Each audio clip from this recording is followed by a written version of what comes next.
Samsung revealed its Q4 2017 earnings a couple of days ago and announced record operating profit of $14.3 billion for the quarter on revenue of $61.6 billion, posting a 64% increase in profits year-over-year. 2017 has been the year of Samsung as it posted a full-year record operating profit of $50 billion, but the bulk of it came from a side of the company that not many people are familiar with. Samsung's stellar performance in recent quarters has primarily been driven by its semiconductor division, as the company has leveraged its dominant position in the memory market to basically mint money.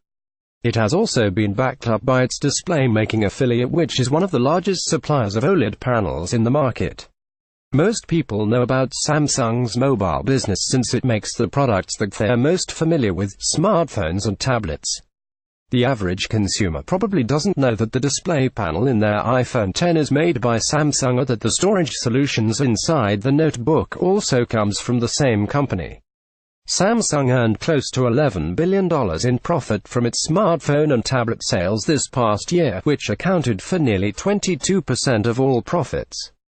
Its semiconductor division raked in profits of $36.8 billion, accounting for a whopping 72% of its yearly profit. The rest was contributed by its consumer electronics division, which sells home appliances and other products.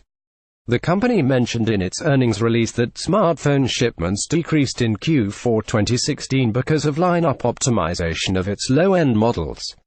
Apple released its Q1 2018 earnings yesterday, and they tell a different story. The figures are for the quarter ending December 2017. Apple's financial year starts in October, which is why it's Q1 2018 for the company. The company reported $88.3 billion in revenue for the quarter ending December 2017 and an operating profit of $20.1 billion. It sold 77.3 million iPhones and 13.2 million iPads in this period. iPhones and iPads accounted for $67.8 billion of the $88.3 billion revenue this past quarter. Apple doesn't break down operating profit by device or division, but if iPhones accounted for almost 77% of its revenue for the quarter, one can reasonably expect that they accounted for a big chunk of its $20.1 billion profit. iPhone shipments surged 66% compared to the quarter ending September 2017, while iPad shipments were up 28% in a shrinking tablet market. The iPhone X obviously played a part in this stellar performance. It's the first Apple smartphone with an OLED display that is ironically supplied by Samsung, and also the first truly new iPhone in several years. It also happens to be the most expensive smartphone Apple has ever sold, with the base model starting at $999. Apple also emerged as the top global smartphone vendor this past quarter.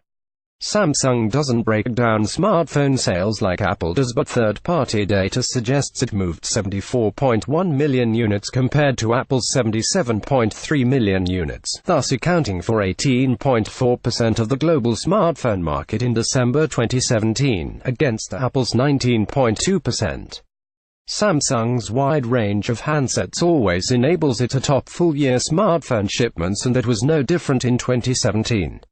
IDC's data shows that it shipped 317.3 million units in 2017 compared to Apple's 215.8 million.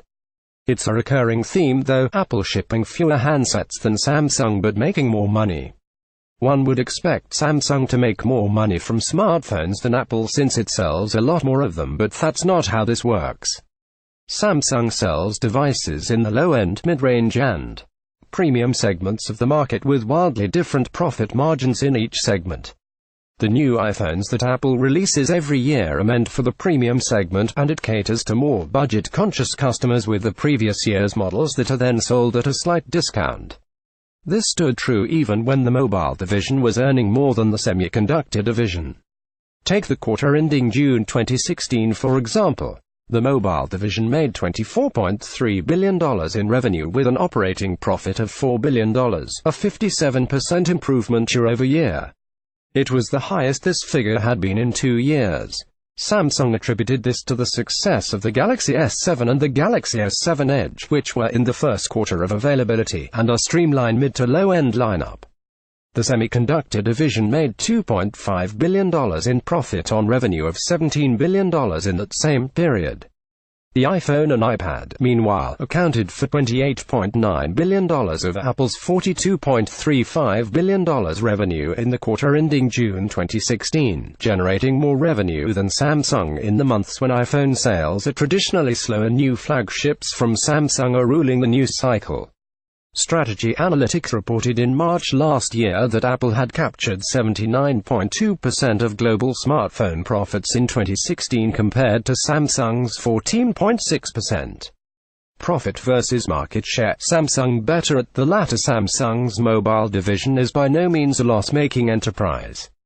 It earns the company a couple of $1 billion every quarter, but it's unlikely that the profits from its smartphone and tablet sales will ever match what Apple brings in from selling iPhones and iPads. It has a completely different way of running this side of the business than its American rival.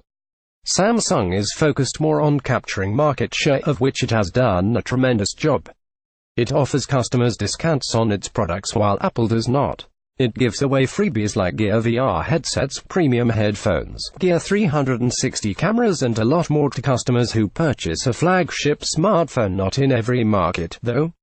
Apple only gives you the iPhone you pay for. Samsung intentionally takes a hit on profit margins for the sake of market share. While it doesn't do this as much as it used to do before, Samsung releases many low-end and mid-range models to capture customers in emerging markets where affordability for even a 2-year-old iPhone model is limited.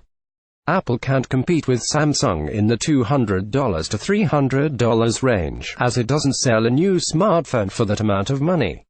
It's a double-edged sword, though, because Samsung can earn a lot of profit on those devices as well. There's intense competition in that market segment primarily due to Chinese vendors who can push out devices cheaper than Samsung's with better specs. Retailers like Xiaomi are a headache for Samsung since they also cut down on overhead by mainly selling the handsets through online retailers and subsequently pushing prices down even further. Samsung has to price its products accordingly, a risk being priced out of the market, and that further limits the profit it can make from these devices. Samsung's mobile division hasn't been burdened with making a lot of profit because the semiconductor division has been minting money. Lots of it. However, even the gravy train is predicted to slow down in the coming years as prices for memory products fall and Chinese entrants try to establish themselves in this market. The company might find itself in a spot of bother a few years from now if these predictions turn out to be true. As things stand, it's going to get worse for its mobile division before it gets better. While it has been pouring money aggressively into consolidating its lead in the advanced memory market, falling prices will hurt profitability in the long run. Apple mainly has to worry about selling iPhones, lots of them, every year. It has stuck to this script for over a decade and made its smartphone a veritable cash cow for the company. With a robust customer base behind it and growing influence in markets like China where Samsung has essentially been wiped out, we can expect Apple to continue beating Samsung in the smartphone market as far as profits are concerned.